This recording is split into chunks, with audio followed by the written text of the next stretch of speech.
ఓం నమః శివాయ. హాయ్ అండి, అందరికీ నమస్కారం. Hope you all are doing good. ఇది నా 2వ వారం 16 వారాల సోమవారం పూజ అండి.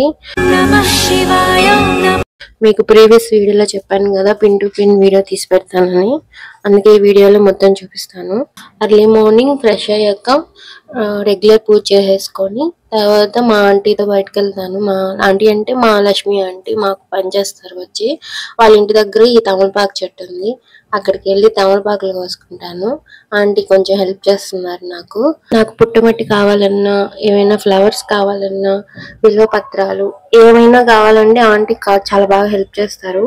అలా పుట్టమట్టి తెచ్చేసుకొని ఈవినింగ్ ఒక 4 o'clock నుంచి స్టార్ట్ చేస్తానండి. 4 o'clock కి స్టార్ట్ చేస్తే నాకు ఆ పూజ కంప్లీట్ అయ్యేసరికి మినిమం 7:30 to 8 పడుతుంది. ఆ మంత్రాలన్నీ చదువుకొని పూజా విధానం అంతా చదివి మంత్రాలతో ఆయనకు పూజ చేసి ఇవన్నీ చేసేసరికి నాకు 8 అయిపోతుంది. మాక్సిమం 7:30 to 8 అవుతుంది. ఫస్ట్ పుట్టమట్టిని ఇలా పొడి పొడిగా చేసుకొని అందులో కొంచెం విభూది వేసి ఇలా శివలింగం చేసుకుంటానండి. తర్వాత బిల్వ పత్రాలతో ఫస్ట్ పూజ చేస్తాను. నెక్స్ట్ కలశారాధన చేసుకుంటాను. తర్వాత పూలు అన్ని అలంకరించుకొని దీపాలు పెట్టేస్తాను. ఇంకా తర్వాత కూర్చొని 16 సోమవారముల యొక్క వ్రత విధానం మొత్తం చదువుకుంటానండి. ఫస్ట్ గణపతి పూజ చేస్తాను, నెక్స్ట్ కలశారాధన చేస్తాను, తర్వాత శివ యొక్క మంత్రాలు మొత్తం జపం అన్ని చేస్తానండి.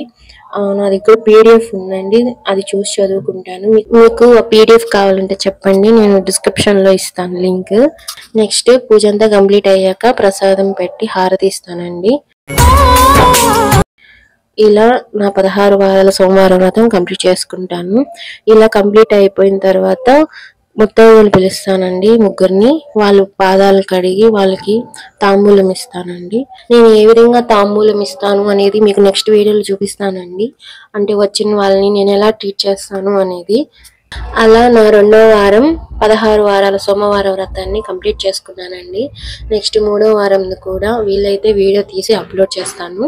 హోప్ యూ ఈ వీడియో మీకు నచ్చిందని అనుకుంటున్నాను. ఓం నమః శివాయ.